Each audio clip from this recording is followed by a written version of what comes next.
If you're a custodial supervisor at a local high school, you know that cleanliness is key, and that the best place to get cleaning supplies is from Grainger. Grainger helps you stay fully stocked on the products you trust, from paper towels and disinfectants to floor scrubbers. Plus, you can rely on Grainger for easy reordering, so you never run out of what you need. Call 1-800-GRAINGER, click Grainger.com, or just stop by. Grainger, for the ones who get it done. At Designer Shoe Warehouse, we believe that shoes are an important part of, well, everything. From first steps to first dates, from all-nighters to all-time personal bests. From building pillow forts to building a life. For all the big and small moments that make up your whole world, DSW is there. And we've got just the shoes. Find a shoe for every you from brands you love at brag-worthy prices at your DSW store or DSW.com.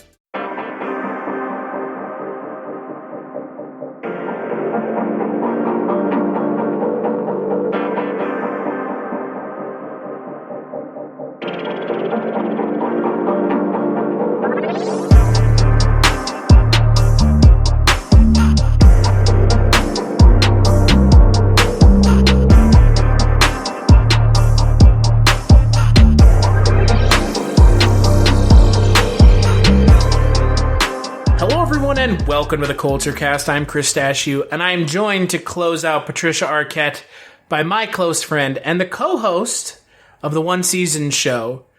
What the fuck is your name? My name is Jess Byard, and I'm at your house right now.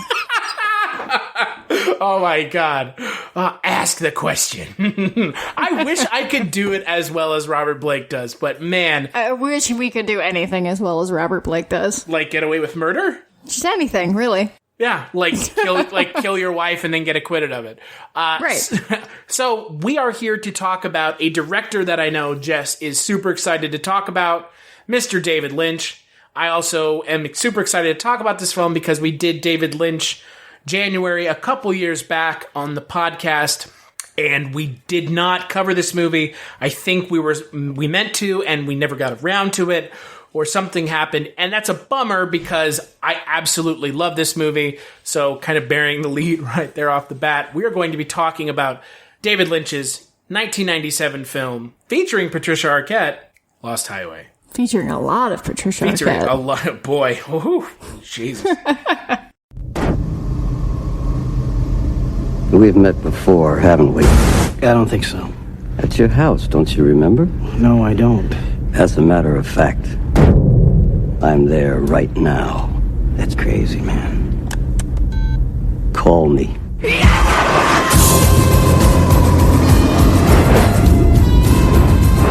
I like that. I think there's no such thing as a bad coincidence.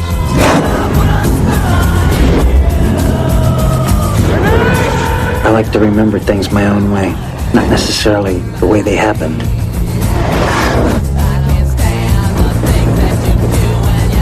Someone broke in and taped us while we slept.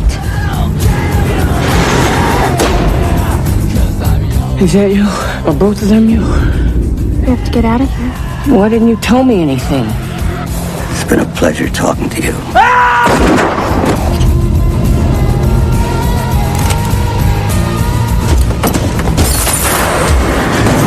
If I ever found out somebody was making out with her, He'll kill us.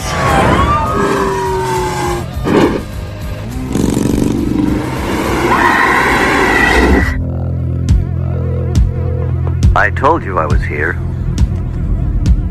how'd you do that? Ask me.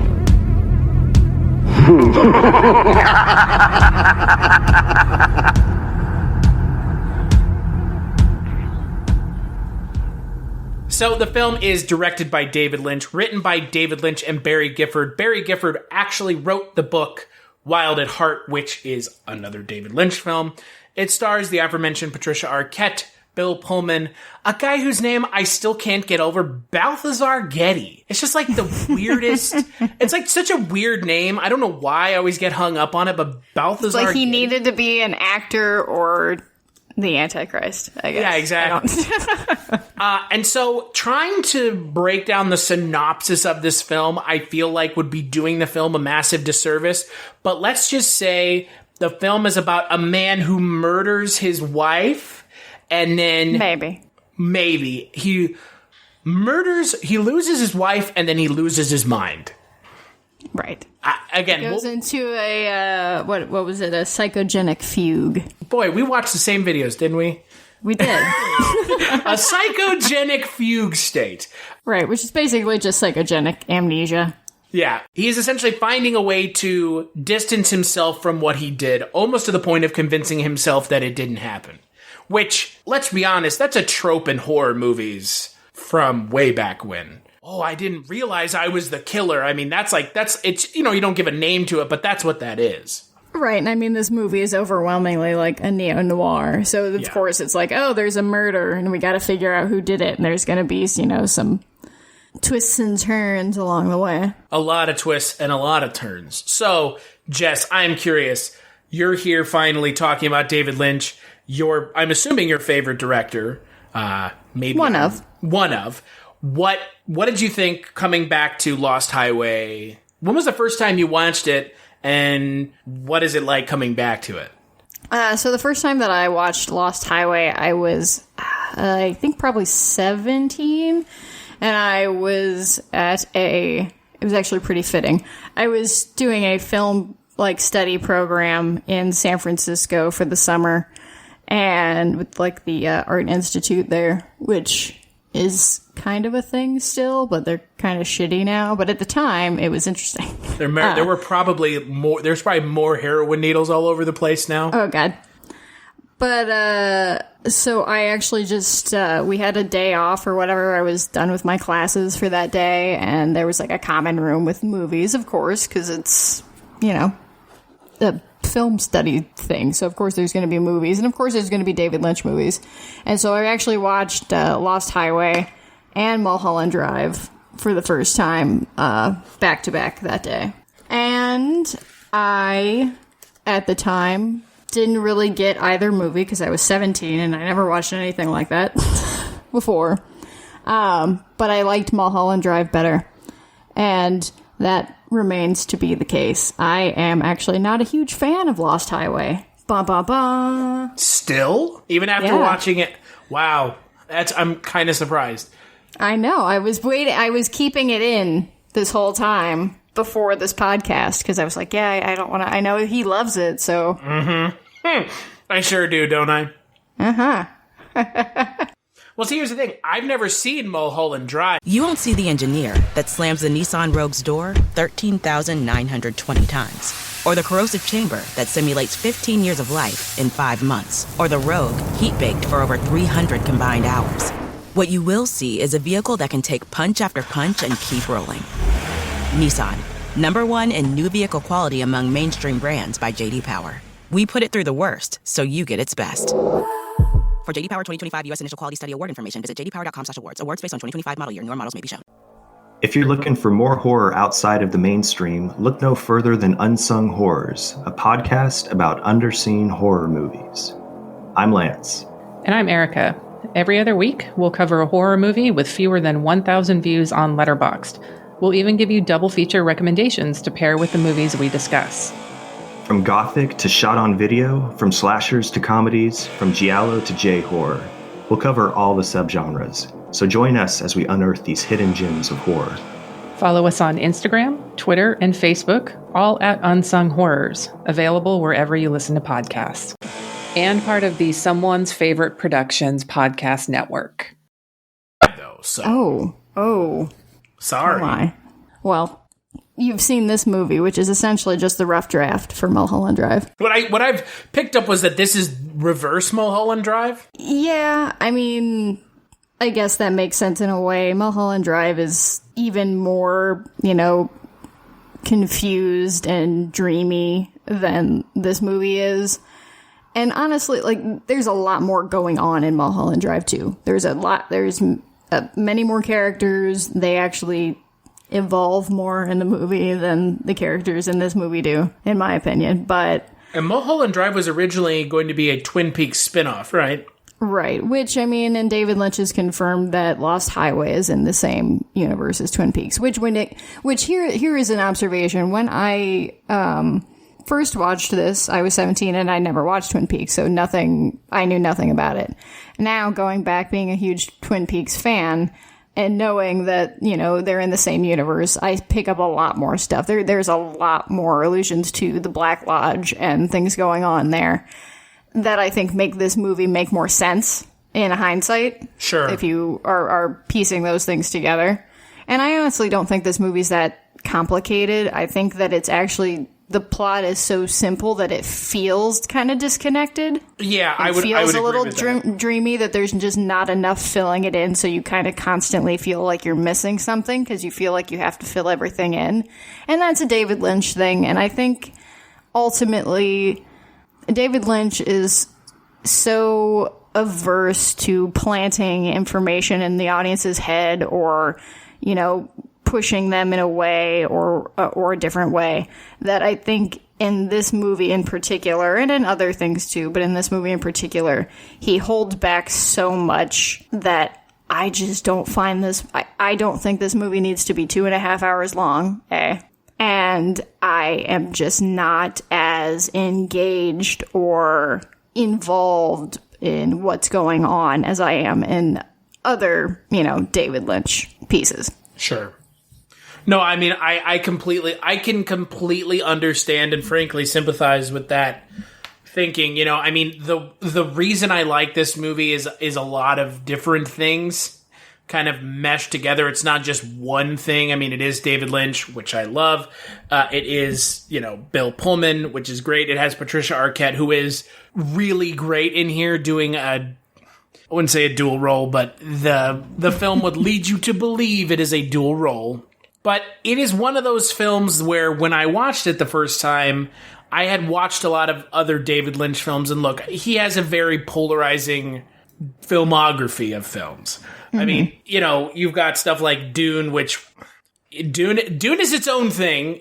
Dune is a problem made by a variety of resources. It is a problem, and that is not. It's not entirely. It's not David wholly Lynch's his fault. No. I have yet to watch Wild at Heart. I have seen Blue Velvet, though, obviously. Mm-hmm. And I've seen Inland Empire, and I've seen Twin Peaks: Fire Walk with Me. This is my favorite of the ones that I've seen, mind you. I mean, if I get around to seeing Wild at Heart, which I've heard Eraserhead. I've seen Eraserhead too, yeah. But I mean, I don't think you can have an opinion on David Lynch without seeing Eraserhead. Fair. I mean, some directors... It is pretty much like the movie. Well, some directors' first films don't matter. Or don't stand the test of time. Yeah, and Eraserhead stands the test of time and then some. Oh, yeah. So... For that particular film audience, yes. Yeah, exactly. I mean, David Lynch... Like, the thing about David Lynch is he never really strayed too far from what Eraserhead was. And themes of Eraserhead. Great. Right, I mean, that's partly why I love David Lynch, and that he is wholly him. Where he's like, I'm just making these things. I don't care how you interpret them. I'm never going to tell you what they mean. Because honestly, half the time when you watch interviews with him, and you and I watched the same, I'm sure, interview on YouTube, where he's talking about how he doesn't really remember how Lost Highway really like came together and how like they wrote it in a month. And honestly, it feels like it. This whole movie, the dialogue bothers me so much, and I know that a lot of it's all intentional, and I get that. It's just not, I don't enjoy it this time around as much. Sure. The dialogue gets on my nerves sometimes with how stiff and like weird it is. But if you buy into what the kind of interpretation of the second act of the film is, it kind of makes sense. But at the same time, I understand not being a fan of those oddly stilted dialogue. Dude, also taupe tan beige, like that's the whole fucking color scheme of this movie. This is one of his ugliest movies to look at, and I am saying I would much rather look at Eraserhead any day than stare at that fucking house that they live in. Good God. Well, and this film was meant to be filmed in black and white, which would have probably been better. Yeah, I mean, I would love to see a black and white version of the film. I mean, I'm sure you can. I'm sure one exists. Yeah, but at the same time, like, no, we're more focused on Twilight Zone 2019 being in black and white because that's more important. But I feel like Lost Highway in black and white would alleviate that problem. However, it is a film that is very hard to get into from the outset, only because what David Lynch is going for is it's not weird, but look, I think we need to have this conversation about David Lynch, and it comes back to another director that we've talked about in the last month twice now, Tarantino. People seem to think Tarantino's movies are like the end-all be-all of high art and high cinema, high American cinema. And his films are not at all trying to do anything interesting or different. They are just taking someone else's ideas and mashing them up into something that Tarantino calls his own.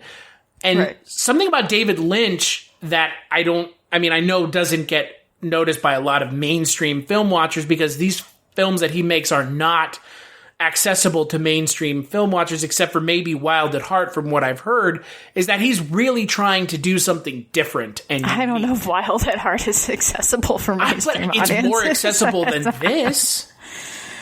Yeah, I guess, because it's higher energy and it's more recognizable. Right, but You won't see the engineer that slams the Nissan Rogue's door 13,920 times. Or the corrosive chamber that simulates 15 years of life in 5 months. Or the Rogue heat-baked for over 300 combined hours. What you will see is a vehicle that can take punch after punch and keep rolling. Nissan, #1 in new vehicle quality among mainstream brands by J.D. Power. We put it through the worst, so you get its best. For J.D. Power 2025 U.S. Initial Quality Study Award information, visit jdpower.com/awards. Awards based on 2025 model year. Newer models may be shown.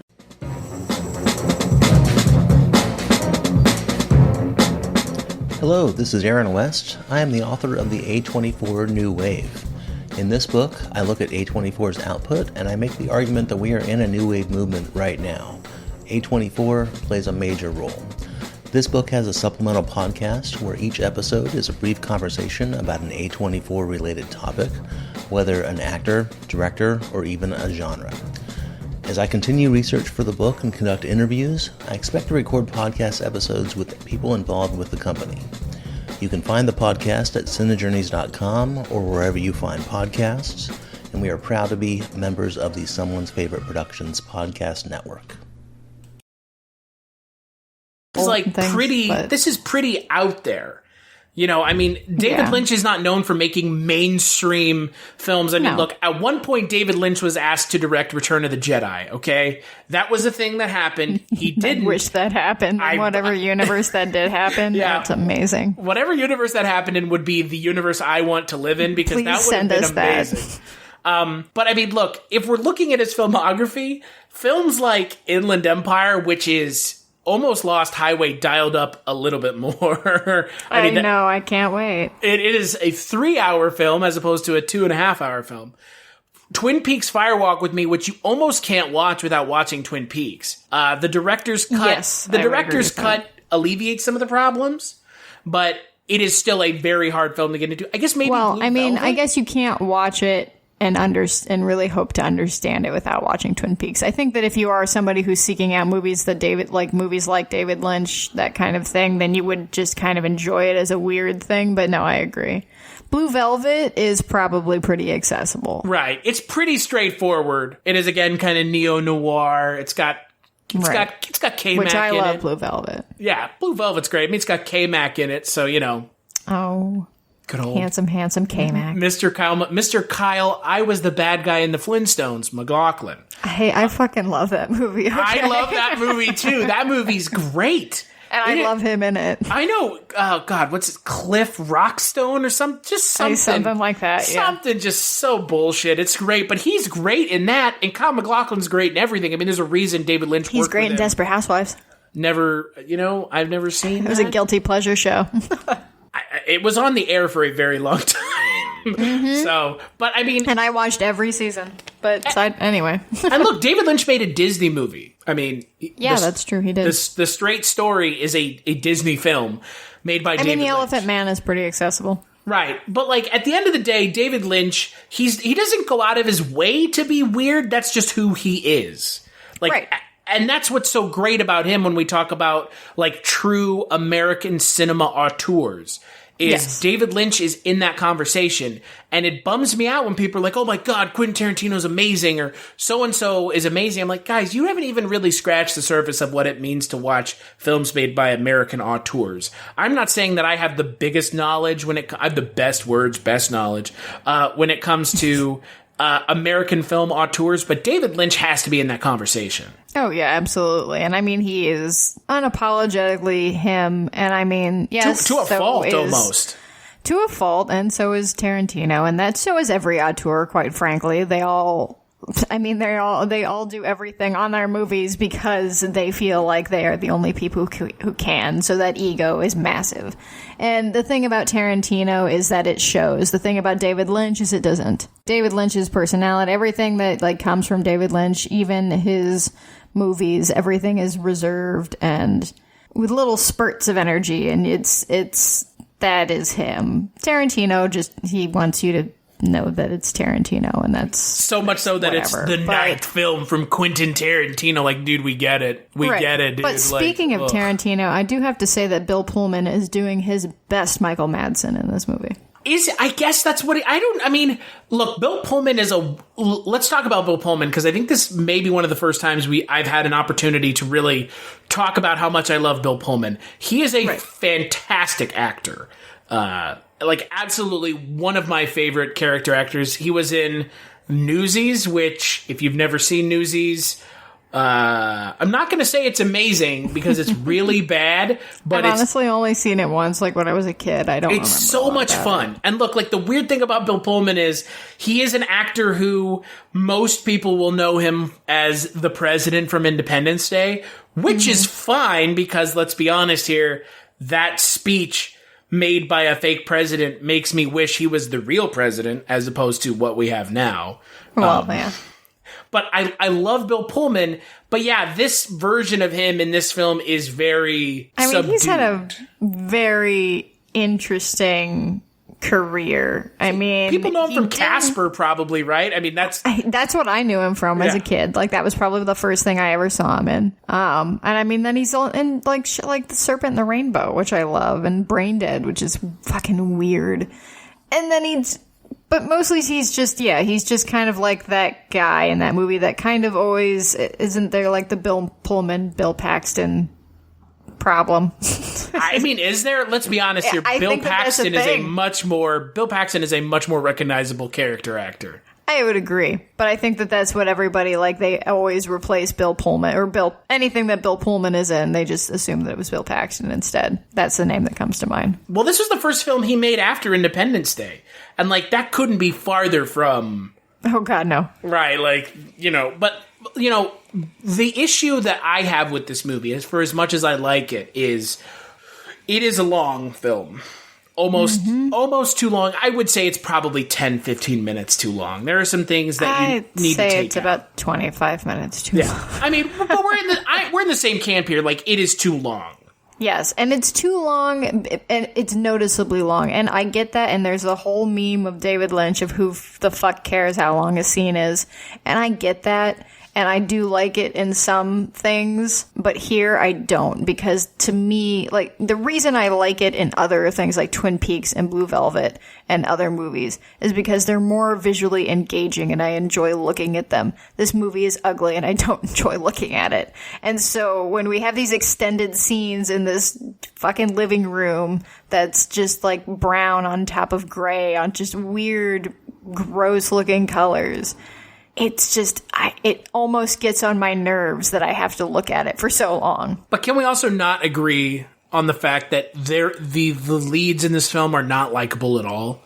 Which no one is likable in this movie. Right. Everybody is shitty. Well, the only person that's mildly likable is Robert Loggia, but that's also because Robert Loggia is just, I guess, just chewing scenery the whole time. Lynch just turned him loose and was like, just do your thing.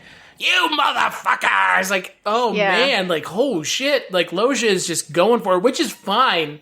He's having a great time. He's doing a Dennis Hopper. Yeah, it's great. Velvet. Like, yes, he is the most energy in this movie, and when he's in it, that's great. And I love Robert Blake. He's fantastic in it. He's not in it enough, in my opinion. Well, let me put it this way. I think if he was in it too much, we'd be saying the opposite. I mean, fair. I guess the most interesting thing to me about this movie is the stuff that has to do with the sort of Black Lodge overtones. Where, every time there's that big flash of lightning or whatever, that's always kind of what I see symbolized there.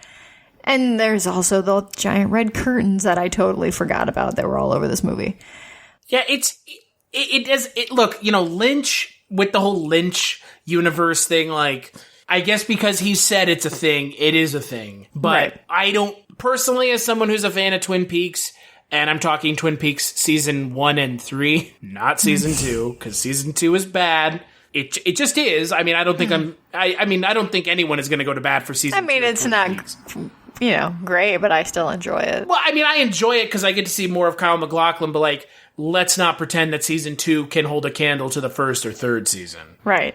I don't need this to be connected to Twin Peaks. Like, I don't need anything to be connected to Twin Peaks. I don't need it, but I don't hate it. Honestly, it's what makes it most interesting to me, and I would rather there be more of that because I keep thinking, oh, God, I'd just rather be watching something else. So sure, fair. Twin Peaks is there. But, like, the way I interpret this movie is probably sans Twin Peaks stuff. It's probably the same way I think anyone who kind of just does any cursory amount of reading about the film interprets it, which is Bill Pullman murders his wife, and then... Question mark? I'm in the camp that he kills her. And then he goes to jail. He goes to jail, and then he has a psychotic break, and that's where he turns into Balthazar Getty's Pete. And that whole thing is just him, with the, his, the ego, him, this is what I wish I was. This is what I wish I could be, what I used to be, because now So this is just his mental fantasy. Right. And then reality is bringing itself back in through the id, which is Robert Yeah, because Blake's he goes to death mystery. row. Right. And at the end of the film, he dies. As far as I'm concerned, that's the way I interpret it. When he's driving down the highway and he starts wigging out again, his face starts distorting and blowing up like Ronnie Cox in Total Recall.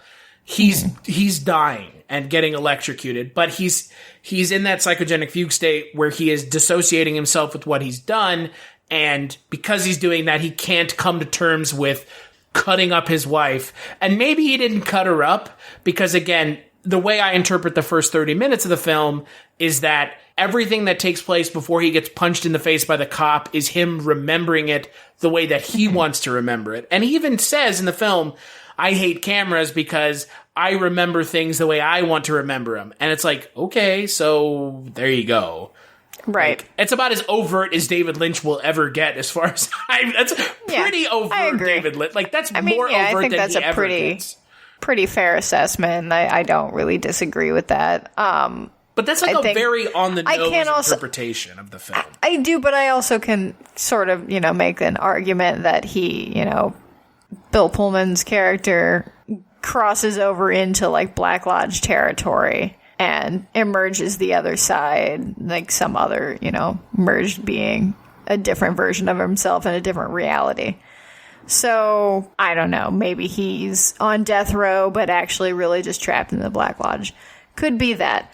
But I think that your interpretation is pretty fair. And I mean, like I said at the start of this, I don't think that this movie is so, like, enigmatic as compared to some of his other movies. I think that there's just not very much going on, and it's really minimal. It's minimalistic. And it just kind of makes it feel like you're missing something. Well, I guess also the expectation is when you watch something David Lynch is that there is more to it, right? Fair. And also, to your point you made earlier where you said, like, it's a bunch of different, you like it for a bunch of different things. I personally think that this movie feels like and should have been a series of, like, vignettes or shorter stories involving these different people. I mean, it probably would have worked better. Like, yeah, I think that would have justified the longer running time, I think. And it would have just been, you could have gotten a little bit more Robert Blake, but not, like, too much. Is that what Mulholland Drive is like, a bunch of vignettes? No, not really. I mean, it's a lot of stuff going on, but it's not set up in that way. But you should really check that out, too. Sooner rather than later, huh? But I guess we should talk about Patricia Arquette a little bit since it's her month. So she's naked a lot in well, this yeah, movie. and you should never trust anything David Lynch does as sexy because it's not sexy ever. No, none of the the sexiest thing you get in any of David Lynch's catalog, I guess, is Audrey. Right? Yeah, which is like base level generic sex. Right, and I mean I'm there for it, but that's it. That's the only time you can actually kind of trust it. And even still, it gets a little scary. So in this film, this is the first time that we've had any Patricia Arquette nudity this month. And it almost fills the almost fills the quota for the rest of the month. Because she is naked every other time she's on screen. Yeah. Not exaggerating. And again, like you said, there is a scene in the film where it's Balthazar Getty watching her on screen. Mm-hmm. And she's getting fucked from behind. And then later on, 2 women are sucking on her nipples. And I was like, I don't remember any of this. And I honestly didn't really remember any of that either. Because it's like a C plot. This is the thing, is when I revisited this movie, I was like, I don't remember shit about this movie. I could not recall really anything, aside from, the standard Robert Blake scene of I'm in your house right now. But other than that, everything else was pretty much gone out of my brain. And now I kind of can see why. I mean, it really is just basically an outline of a movie for me, and it doesn't stick.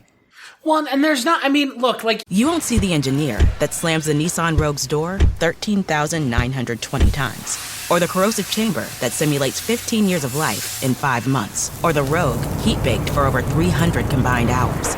What you will see is a vehicle that can take punch after punch and keep rolling. Nissan, #1 in new vehicle quality among mainstream brands by J.D. Power. We put it through the worst, so you get its best. For J.D. Power 2025 U.S. Initial Quality Study Award information, visit jdpower.com/awards. Awards based on 2025 model year. Newer models may be shown.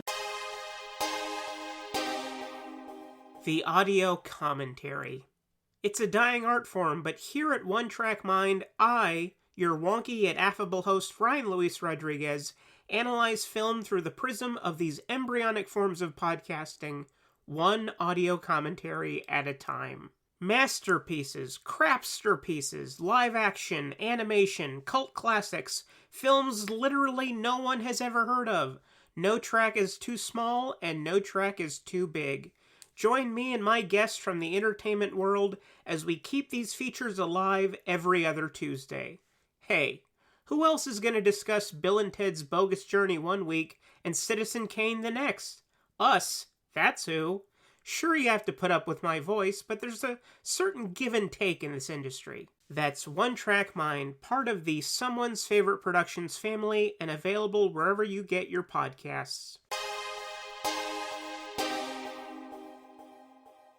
You said, as much as this film is trying to be more, it is really, if you take the interpretation that I have coalesced from other people doing much more in-depth interpretation than I have, it is one man's fever dream trying to dissociate himself from doing something so heinous that he can't come to terms with it. Mm-hmm. And so he's imagining the second act in this film, and that's why the dialogue is so stilted, and that's why it's so bizarre tonally. All of a sudden you have Robert Loggia chasing people down in his car and threatening them like it's an action movie. And I get that, and I know that it's all intentional. It just doesn't work for me here for whatever reason. It's pretty indulgent. I will say that much, right? Well, what do you think of what do you think of Patricia Arquette's performance overall in this? Because I guess she's not given anything to do. Well, see, that's what I was going to say. In the movies that I have participated in this month, between Bringing Out the Dead, which she was really only a side character in, and then this, quite honestly, and I can't say, you did 2 other movies with her this month, and it's not that I dislike Patricia Arquette. She is in one of my favorite Nightmare on Elm Street movies. Well, she's in the one of 3 trilogy films. Aside from that movie, anything that I've seen Patricia Arquette in, she's pretty much the same. And it's a variation of kind of just a doe-eyed, breathy I'm here just trying to figure out my life lady. So you're saying she never moved past Kristen from Nightmare on Elm Street 3? I don't think so, really, no. And I'm not saying it's like she's necessarily bad at what she does. I just don't find it particularly interesting. And I feel like she's that way in every movie that I've seen her in. Like, granted, I have not watched the other... I've seen Stigmata, that's not true. But I've not seen Holy Matrimony. Well, you've seen True Romance, right? Yes, I have. And I think that she's given more to do, but I think that character is just probably one of the more interestingly written ones that she's gotten. I will agree. Than that, in the movies that she chooses or are chosen for her, let's be honest, by agents, I don't think that they're either they're not doing her justice, or I don't really know what happened there, because I don't think or they're she's utilizing her as a character actress. actor. Right. They just want her to be pretty breathy girl who helps, main character out. Well, and look, of the films I've watched this month, which you were on 2 of them, Bringing Out the Dead and Lost Highway, and God, August is a long month, isn't it? Jesus Christ. Jesus Christ. This film is the one I was most excited for her performance, and it is probably the one I'm let down by the most, because she is given nothing to do. Other than be naked, really. Like, and again, that's not me being crass. That's just, she is naked every other time she's on screen. And it's not like she's doing anything. She's just like, okay, I'm here. And it's like, and obviously that's not her fault, but it is you can argue, there's many conversations on how David Lynch and his female characters are, because on one hand, you get characters like in Twin Peaks and in Mulholland Drive, where you get more complex female characters, and then you get movies where things like Blue Velvet and this, and sometimes there's just a very obvious disconnect between, like, the female characters in his movies and everyone else. And this is one of those movies, because she's just put there to be there. To have sex with Bill Pullman, and then to later have sex with Balthazar Getty and whoever else is in that porn. And whoever else. Marilyn Manson is in that porn, and he gets murdered in the porn. It's That's like a right. snuff Speaking film of Marilyn Manson, snuff film turned porno. This fucking soundtrack is representative of, like, every pseudo metalhead I went to high school with. So let's talk about the sound design in this movie. It is fucking insane. Sound design's great. It's great, but is it never not with David Lynch? Well, no. And that's what he does. Quiet, fantastic. And he does loud, fantastic too, especially with the Rammstein sound bites in this film that are just upsetting. They pretty much are, yeah. I'm not a fan of Rammstein. Like, I don't listen to it. It's not because I don't like some of it. But the way he uses it in this film is fucking nuts. Yeah, I agree. But it's so... Trent Reznor, great. David Bowie, great. Marilyn Manson, Rammstein. David Bowie's intro-outro song for the film is fantastic. Oh, yeah. It's great. I want more of that. But... I don't know. David Lynch's soundtracks are always so interesting to me. It's like heavy metal or Roy Orbison. Like, that's what you get. It is very much a mix up. It is, it's kind of like Tarantino. I'm doing something different. I'm doing my own thing. Yeah. But I would say that yes, if this movie is compared to Mulholland Drive, I think Mulholland Drive is leaps and bounds more interesting. It's a better movie. It's the characters. There are more characters, which fine, but the main characters you actually get time with, and they do things, and they're not necessarily the greatest people either, but at least you understand more motivation, or at least they're doing more things. And yeah, I don't know. I know that people fucking love Lost Highway. I understand that. I appreciate the movie. I appreciate, it's a movie that David Lynch did, and fine, but it's just, it's not for me. So let me ask you, do you think that this is David Lynch's most indulgent film that he's made? That I've seen so far. Because it kind of feels like it. Because, like, you mentioned before about the whole, like, it's trying to be more clever than it actually is, or more kind of obfuscating what it's trying to go for than it actually needs to. Like, I think it tries for a lot of misdirection that I don't think it necessarily needs. I would agree 100%. As much as I like this movie, I agree 100%. And, I mean, yes, do a dreamy movie. That's great. That's what I'm here for, David Lynch. That's what I want.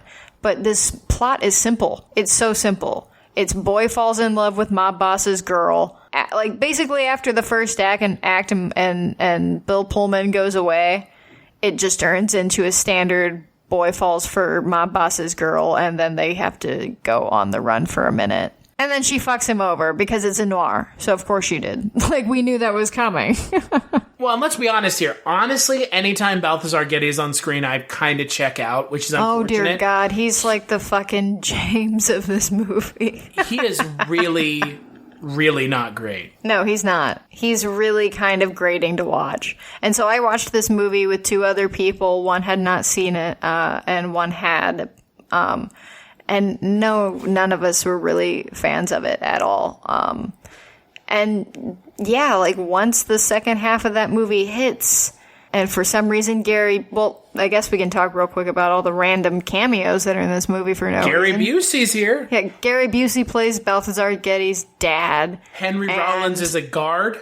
Right, and Richard Pryor is a sad mechanic with Jack Nance, which I'm always happy to see Jack Nance, quite honestly. Well, it almost feels like anytime Jack Nance has to be in a David Lynch movie, right? Well, until he can't be, but yes. Well, let's be honest here. Is David Lynch making any more movies? I don't know, quite honestly. Because this was his last movie with Jack Nance, so he technically wasn't in, David Lynch's 2 other films? Yeah. He's not David Lynch made Inland Empire, and he's not in... He's not, 3. Straight Story, Mulholland Driver, Inland Empire. Right. But he was on all the other ones. Right. And for those who don't know, Jack Nance was the Eraserhead of Eraserhead. Yes, and he's Pete in Twin Peaks, which is a much better role, as far as I'm concerned. Again, I'm not a huge fan of Eraserhead. I understand its value, but I love Eraserhead. I'd much rather watch Tetsuo the Iron Man, to be perfectly honest with you, than watch Eraserhead. They're almost kind of the same movie in a way, like the Japanese version of Eraserhead. I can see that, but I don't know. I'm sorry, Lost Highway fans and David Lynch fans out there, but I can't be on board with that one. And you know what? That's fine, because you can enjoy a director and not love everything they do. Yeah, you don't have to love everything. No. Frankly, it's better if you have an opinion. I'm like, I don't know. You don't want them to plateau. Like, give them something to, work for. You know what I mean? Don't just love fucking everything everyone does.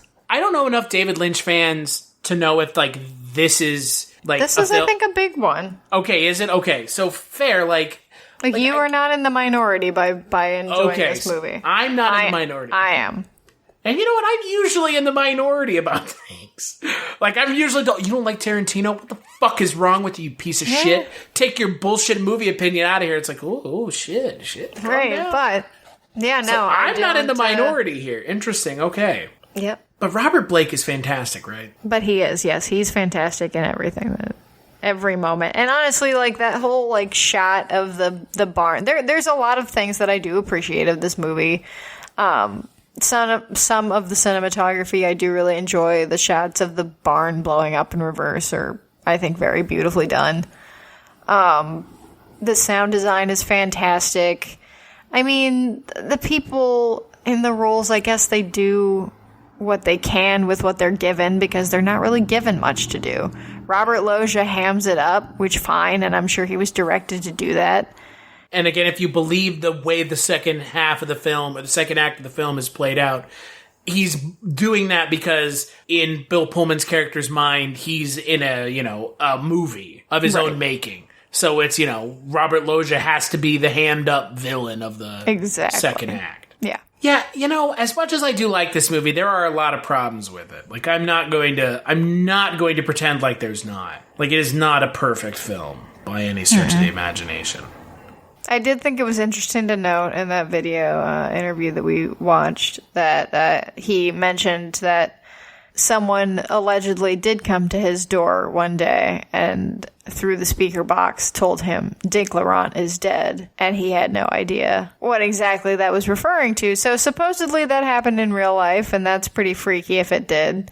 He also said that there was a lot of like O.J. Simpson influence on this, and I can see that, like the idea of like a husband who kills his wife and then somehow manages to like go day to day and do the same things that you would normally do despite having murdered somebody.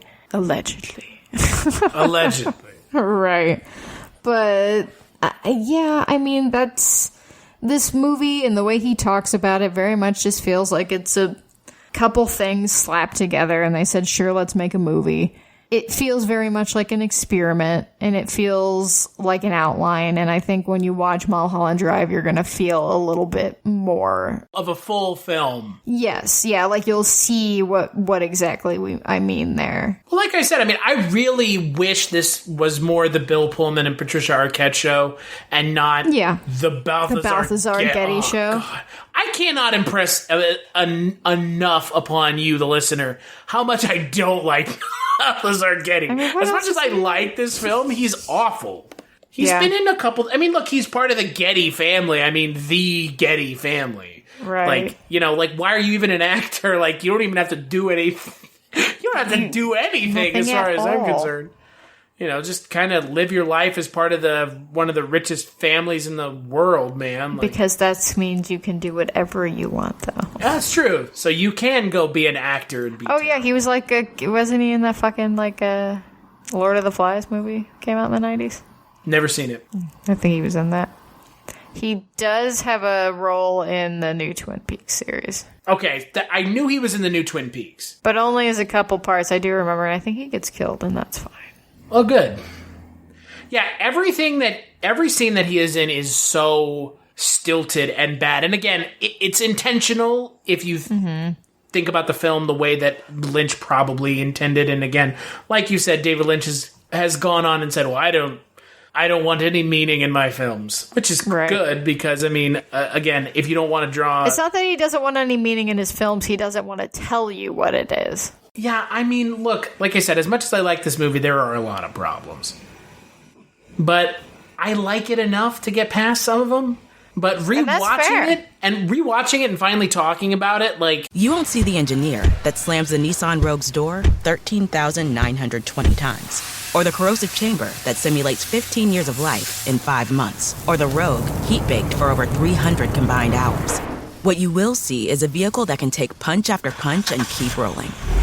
Nissan, #1 in new vehicle quality among mainstream brands by J.D. Power. We put it through the worst, so you get its best. For J.D. Power 2025 U.S. Initial Quality Study Award information, visit jdpower.com/awards. Awards based on 2025 model year. Newer models may be shown. Hello, my name is Kevin Tudor, and I'm one of the 3 hosts of Almost Major, a film podcast dissecting many major indie studios and the films they release. Every week, myself, Charlie Nash, and Bryden Doyle discuss overlooked, forgotten, or bona fide classic indie films via studio-specific miniseries. We've previously covered numerous films from Artisan Entertainment, Lionsgate Films, and New Line Cinema. Titles including The Blair Witch Project, American Psycho, Dogville, But I'm a Cheerleader, Saw, Requiem for a Dream, and Ringmaster. You know, the Jerry Springer film.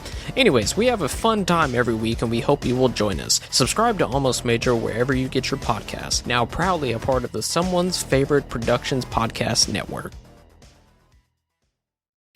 The Patricia Arquette problem of this film is more apparent than last time, especially considering how this is Arquette August, so I'm focusing on her performance more, and yeah, she's not given anything to do. Like, we haven't talked about her enough this month, because some of the films we've talked about her in, they just don't do enough with her. Well, and I think that's a trend. I mean... Yeah, I would agree. Holy Matrimony is the only film this month where I'm like, she did something... Holy Matrimony and True Romance, and when we did the True Romance podcast, if you want to go back and listen to that one, we barely talked about her, but that's because Father Malone has a personal connection to True Romance that was more important to talk about than Patricia Arquette, because, again, kind of doesn't do much in that movie. Her character is different than the one in this film, but... She still just kind of plays a version of, like, a Manic Pixie Dream Girl, where she's, like, there to just assist the man in need. And that's kind of what it is in this film, too. Yeah. I mean, she's still playing him, which is about the only difference. I mean, but because that's where you fall into the noir. And that's the thing, is this whole movie is very predictable. And obviously it is, because I think it was much more a focus on visual elements and then I think story and narrative. But even still, it's just there too. But I mean, I'm looking at Patricia Arquette's very extensive filmography, a lot of TV. She has an Oscar. She won an Academy Award. I have not seen Boyhood, so I can't attest to that, actually. Yeah, you know why I haven't watched that movie? Because that movie honestly sounds boring as fuck. And it's very long. Is it like 5 hours or some shit? It's 2 hours and 45 minutes. I have nothing longer than this movie. I have nothing against films that are long. I don't either, but they need to be interesting. Well, yeah, Boyhood doesn't sound like something I have any interest in watching. No, I don't. It's just. But again, she's great in Nightmare on Elm Street 3. Yeah. And she's given more to do in that. I mean, you know, she's playing. Better than the actress who's recast as her in the next film. Well, yes, that's very true. So there's that. Was the actress in the next one Tuesday Night or something? And she's I believe so, yeah. Oh God, she's so bad. She's just. You would have done a Patricia Arquette episode of Tales from the Crypt, I think. Yes, and you know what? That episode is uncomfortable to watch. Oh, which one is that? It's the one where it's like the scarecrow, and then like she's like a drifter, and she shows up on the farm, and like it's a husband and wife who own the farm, and the husband's like trying to fuck Patricia Arquette. Oh, right. And there's like a lot of really awkward, like Patricia Arquette half naked, with like her ass hanging out. Mm-hmm. And I'm just like, oh God, like, look, I will not deny Patricia Arquette is a very attractive woman, but like, why was it so, what was the fascination with making her half naked in everything that I've seen this month? That's just a fascination for most things in the 90s, especially for Tales from the Crypt, let's be honest. That's true. That's very true. Very true. But again, that's like a pulp comic book. Right, exactly. I mean, it's intentional. Yeah, in this film though, like in this film, I don't know. David Lynch's erotica. It feels very unnecessary. Yeah. I mean, women sucking on her nipples, her being naked on the beach with Bill Pullman and Balthazar Getty, like, oh my God, like this, tone it down a little bit. Like, I get it.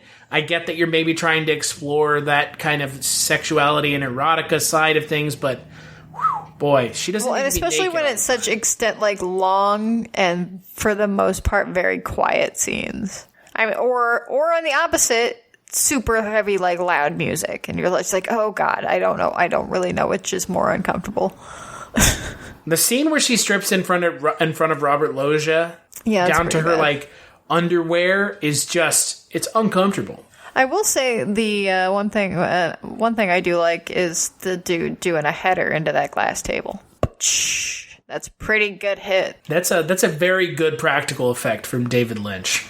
It is a fantastic practical effect. And hey, David Lynch, when he gets his little moments of scary and horror, he does it right. And I mean, Robert Blake is terrifying, and that moment of gore is awesome. So kudos there. I would like to see like what he doesn't do genre specific. I guess David Lynch is his own genre at this point. He's very Lynchian, would you say? Yes, he's his own genre at this point. But if he did an all out like horror movie, it probably would be 3 hours long, and a lot of people would probably hate it, but I would totally sit through it. Would you go on the record and say that the best David Lynch film is just Twin Peaks Season 3, which is one long movie? No, I would not, but it's really close. Okay. Because like a lot of people I know that love David Lynch are like, that's the best movie he's done. Season 3 of Twin Peaks. No, I enjoy it. I think that's, I mean, yeah, obviously better than Season 2. And I was super happy to see it back, but no, I don't consider that. There's honestly still part of me that can't believe it actually came back. I know, I need to rewatch it. Like, there's a part of me that's just like, I can't believe the show actually came back for a third season. Yep, and David Bowie was a teacup. He sure was, wasn't he? So, what would you give Lost Highway out of 5? I'm going to give it a 2.5. For the first David Lynch movie for this podcast. Oh, that's such a bummer. I know. See, now we have I'm just not a fan. And now I can finally like put that on my letterbox because I've been withholding all of this information because I You think I was going to go snoop and check it out and be like... No, I just didn't want us to have, like, that conversation before we did the podcast. Oh, yeah. Well, look, I mean, ultimately, at the end of the day, I think that it's best to air everything out for the listening choice of the audience, sure. But, I'm actually kind of surprised you didn't like it. Yeah, no, it's not my favorite. And I do like, and the thing is, it's hilarious that we do the one, like... Right. We're doing David Lynch, but the one movie you don't like. I think overwhelmingly, I like most of his stuff more so than I don't. But I do admit that there are things that I don't like, and I can totally understand why people don't like anything, why there are people that don't like anything that he's done. I get it. But for me, this is just like, nah, sorry. That's I'm surprised. I am surprised, but not super surprised, because you were very reserved when we were talking about it. You were just like, my notes are compiled. I was like, oh no, did she not like this movie? I'm going to give this... And it's not that I don't hate it either. It's not one of those movies where I like vehemently am angry about. It's not for me. So I'm going to give this film a 4 out of 5. Mm. But again, there are things I don't like. That's why I'm getting a 5 out of 5 seems a little... I mean, look, I'm not going to give a 5. Give 5 out of 5. Yeah, I don't give 5 out of 5s like candy, and I'm definitely not going to give it to a film that has Balthazar Getty in it, because fuck that. He's not good. I mean, like, I can't impress upon you, the listener, enough. Balthazar Getty is really bad in this movie. And, like, he probably should not be acting. I don't know. He just comes off very stilted and unnatural in his acting ability, which, again, hey, not everybody can be, I don't know, name your most organic actor out there. So let's take a break, and we'll play a preview for the next Culture Cast. From Hollywood, California, where stars make dreams and dreams make stars. Do you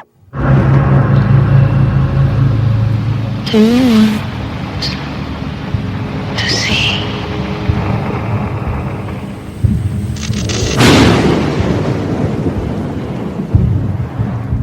You have a new role to play, I hear. Up for a role? No. I definitely heard that you have it. Action.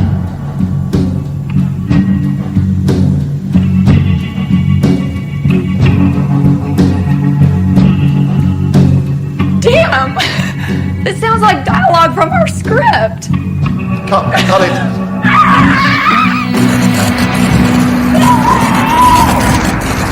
What the bloody hell's going on? Is this good? Oh, please. Our producers know the history of this film, and they've taken it on themselves not to pass on that information to us. Purposefully. Something's wrong. Do you love me?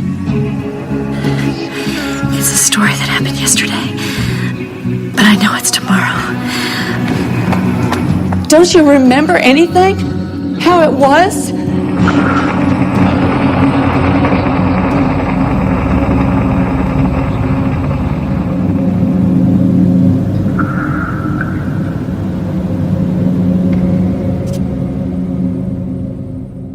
That's right, on the next Culture Cast, we're going to be talking about another David Lynch movie, so hold on to your seats, boyos, because it is our 300th episode. That's right, 300 episodes of the Culture Cast. We're going to be talking about Inland Empire, David Lynch's final film? Last film, at least. Yeah, last so is in that's the like last what? one that he made, not the last one. An hour per 100 episodes. Yeah, exactly. And here's the thing. Will David Lynch make another movie? We don't know. Is this the last movie that you can watch of his? It sure is. We are going to be joined by you, Jess, Father Malone, Mike White, and maybe even Matt Campagna to talk about this film. Look, it's going to be crowded. There's going to be a lot of us. Yeah, party cast. But at the same time, it's our 300th episode. I tried to get as many familiar faces back. Some people I didn't invite back. I'm not going to say who, but there's a reason we didn't invite them back. But everybody that's been here for the last couple months and for the last couple of years, they're here. We're going to be talking about Inland Empire. It's going to be a good podcast. 300th episode. Can't believe we've even made it that far. Inland Empire, David Lynch. A film that I personally love. I don't know if everyone else loves it as much as I do. Probably not. Probably this might not. Be the second David Lynch movie I don't like. So we're talking about David Lynch again, Jess. And by the way, you don't like this movie either. Oh, shit. And to everyone who's going to look, if anybody looks me up on this podcast and they see that I have a Twin Peaks tattoo, they're going to be like, oh, you're such a fucking liar. You don't like it. Stop lying to everyone. You fucking hate David Lynch, and you know you hate David Lynch. Oh, shit. So until then, until the 300th episode of the Culture Cast, where can people find you, Jess? You can find me on Twitter at writer Jess Byard. And you can find me on many episodes of the Culture Cast. You can also find me on our other show, the One Season Show, where we talk about television shows that only manage to last one season. We are right smack dab in the middle of Werewolf 1987. Second episode just dropped, right? Yeah, it's true. And it's otherwise known as The Incredible Hulk, but replace the Hulk with a werewolf. Right. And cut the episodes down half. Right. But we're halfway through it. It's true. We are halfway through it. And yeah, that's pretty much it. And you can find me on Twitter at casualty_Chris. You can find the podcast on Twitter at The Culture Cast. You can find us on the internet at, not at, www.culturecast. This is www anymore.